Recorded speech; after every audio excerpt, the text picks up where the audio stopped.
Hey friends and neighbors, this is Chuck out at Sheridan Park Farms. Welcome back to the farm. So in a previous video, we had one of our cows that had got out. Actually, she was a heifer. Had got out and went over to the neighbor's property, and we ended up putting it in his fence in his field for a little while till we could get home from the farmer's market and get it back where it belonged.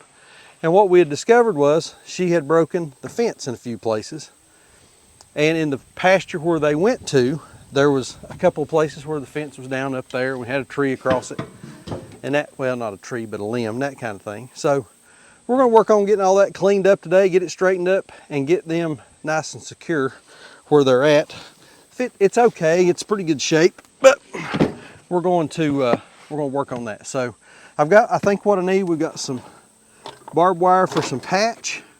We've got our goldenrod, our fence stretcher here, and we've got our fencing toolbox. Let's open it up, take a look at it right quick, make sure we've got everything in there that we need, and we'll get to work on putting that fence back together like it should be. We've got some mineral for them, brought the chainsaw, a lot of stuff going on. So hang out with us for a little bit, and let's get some work now.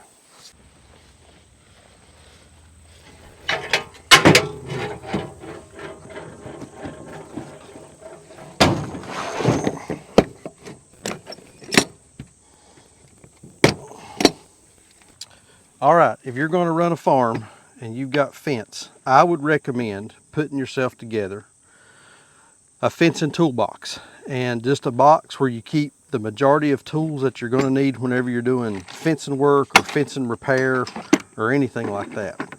Now, I've got a bunch of stuff in here that is for different types of applications of fence.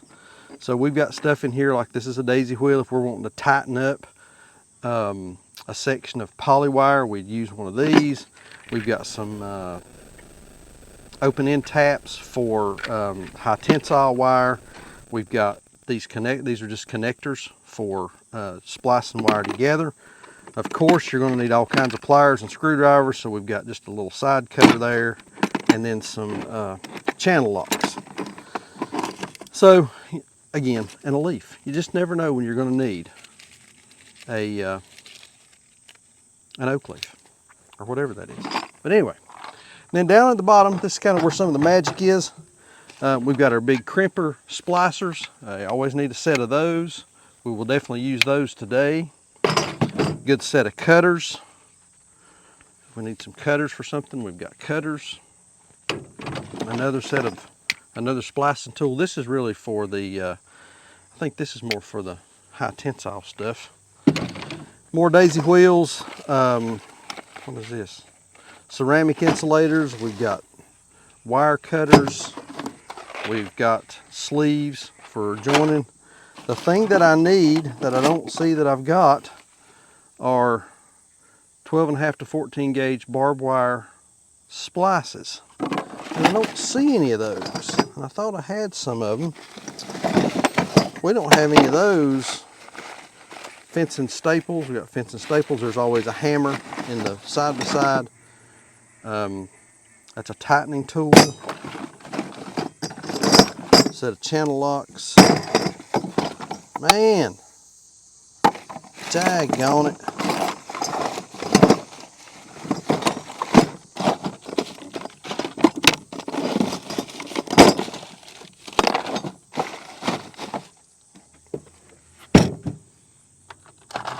Aha, I do have splicers. Then we've got our splicers for splicing our barbed wire together. I don't have many. We're going to have to be judicious and be very, very careful where we're using these today. Not lose them, not waste them. So, fencing toolbox, not the end all be all. What else do you need? Leave me a comment down below if you think of something that you need in your fencing toolbox. This is just a pretty basic kit. And then we've got, see these are connectors for, they're beautiful, all wound together, nice and gummy. Never get them apart, it's great. These are for connecting your barbed wire to your T-posts. So, oh, we've got a fence tester in here. That's old school, man. That's one of the first fence testers I bought when we started farming. All right, I think we got enough to do what little bit of fence work we need to do, so let's take this with us and get to work.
Okay, right here is our culprit.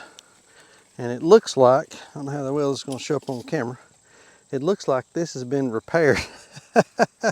This has been repaired a bunch. And it's stuck in the ground down there. So let's get some gloves. We'll take this apart and we'll put a new patch in it, and then we'll get a nice good clean piece here, and this should take care of this. Yeah, that'll be fine. So it just occurred to me, one of the primary tools that I need for fencing that I don't have in the toolbox is a pair of good pair of fencing pliers. I don't know where they're at. We'll have to find them. In the meantime, we will gom around here and see if we can make it work anyway. Improvise, adapt, and overcome. That's how the deal works in farming. Life too.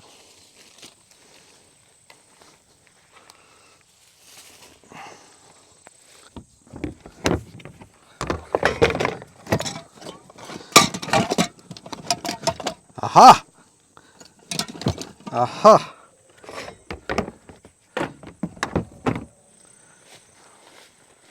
Found them. Fencing pliers.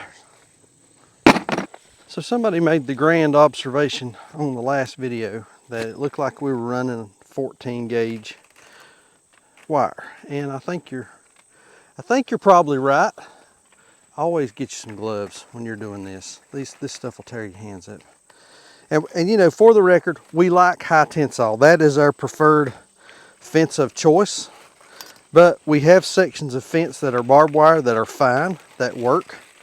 And just from a cost perspective, we maintain it and fix it instead of tearing it out and putting in new. So, you know, again, context. You got to do what's right for you and what works in your operation. And sometimes that's not what everybody else thinks you should do.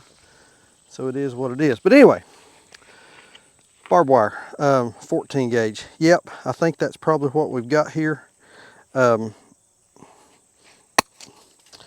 Because that's what was here when we bought it. And that's what we'll continue to use. And we'll put it together and make it work. All right, on your splicing, what you want to do, let's take our gloves off here. What you want to do is you want to take your splicing sleeves. What pocket did I put them things in?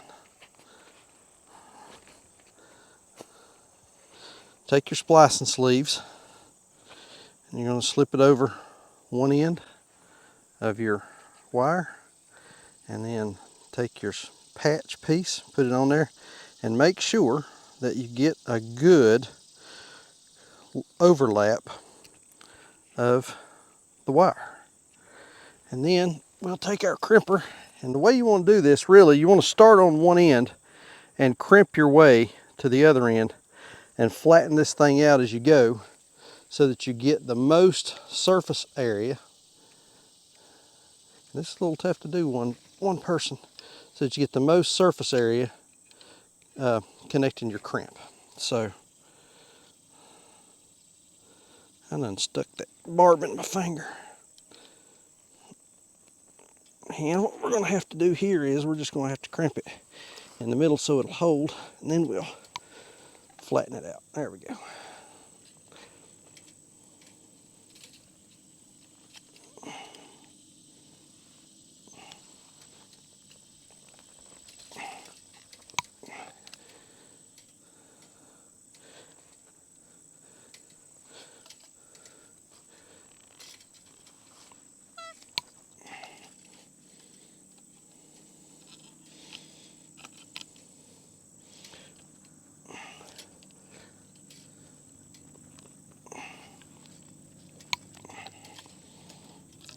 All right, that's pretty good.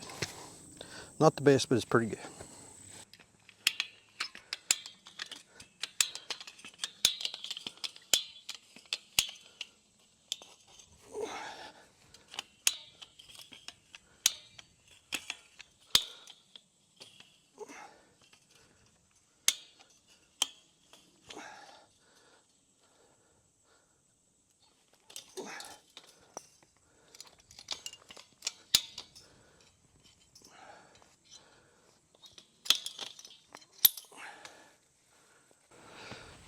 All right, lots of struggling here.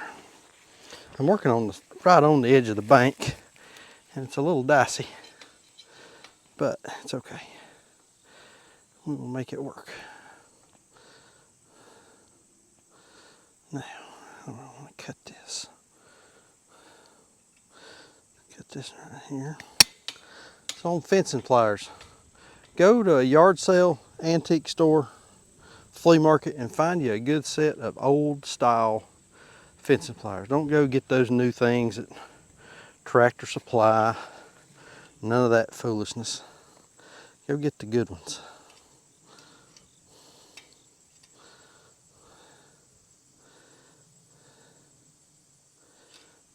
I'll put it right there.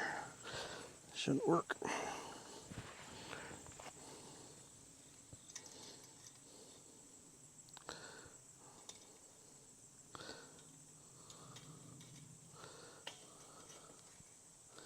There we go. Plenty of overlap right there. Plenty of overlap.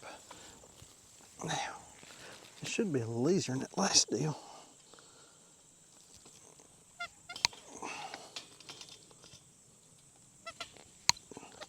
I'm not trying to hold wire and splice and pliers all at the same time.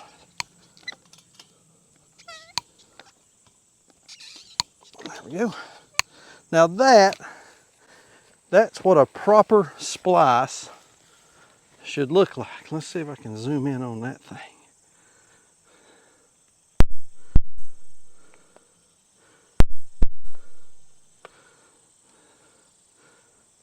That's what a proper splice should look like. Nice and flat, lots of surface tension, surface connection where it's touching the wire, holding the wire. That should last. Should. Probably till a deer jumps through it.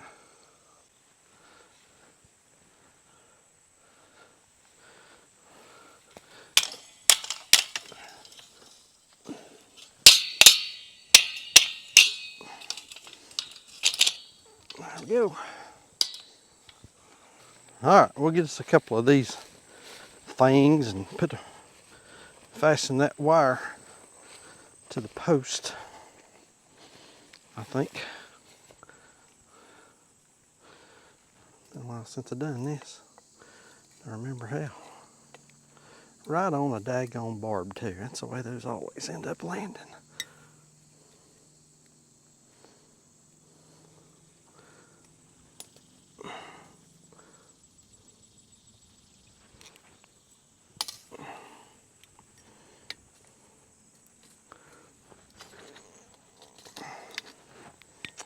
Right.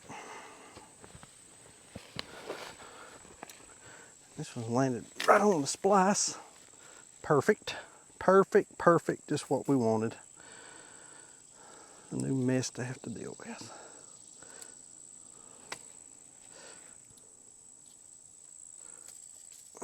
Wrong way with that, but that's all right. We're here to hold, not for looks. All right, got that one. Now, we've got another wire down here that is broken. Let's fix it.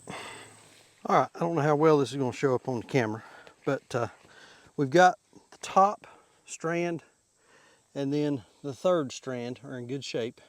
The second strand is a little loose, the bottom strand is a little loose, but we've got most of, man, that ain't showing up at all. We got most of the fence right here that the cows will see, they will encounter, and it's up nice and tall and straight and tight like it should be. So I think we're in pretty good shape here. Let's go up and put out some mineral for them. We'll cut that tree off the fence line, or that big limb off the fence line. I think we'll be done with this little project.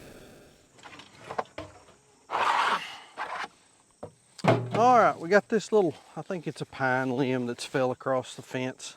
It's no big deal. It's not broken the fence, it's just laying across it. So we just want to cut it off. It's right here where they've tied some old stuff together. We just want to get this thing off of here before it breaks it or gives them a chance to get out. Prime it a little bit, that helps.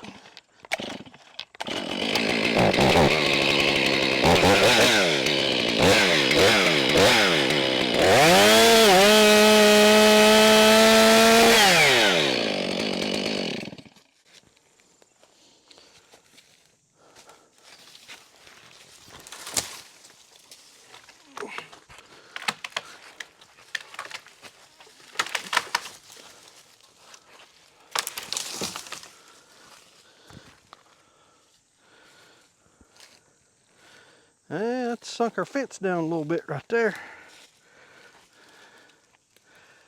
I don't have any splices to fix it, so. All right, we got to get some splices and we'll come back, tighten that up. But for the time being, it's fine. They're not going to go through that, but we don't want to leave it because it's a chance for them to mess with.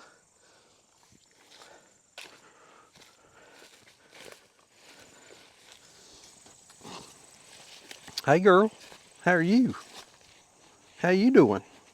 Huh? You doing okay? You putting on some size. Yes, you are.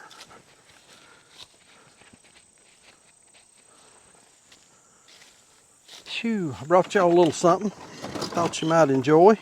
If I can get to it. Got a mess. Got a mess, got a mess.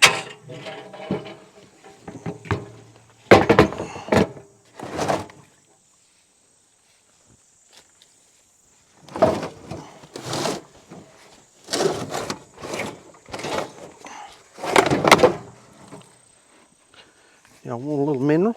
Huh? You want some mineral? Come on. Come on. Hello there, hot lips. You decided to stay with us today? Or you want to get out and run around a little bit more and see your boyfriend? Good Lord.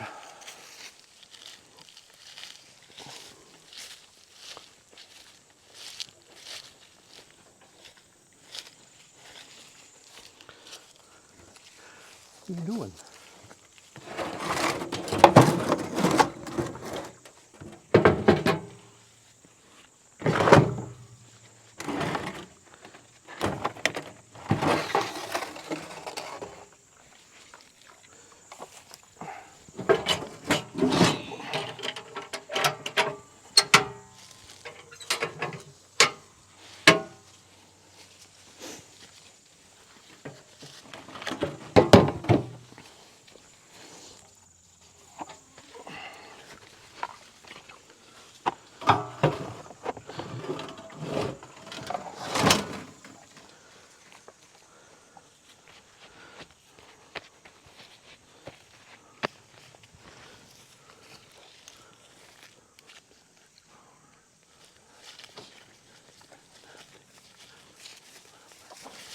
$14, everybody's here.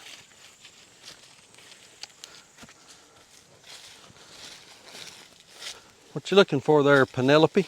Ain't nothing in there for you. Go on now.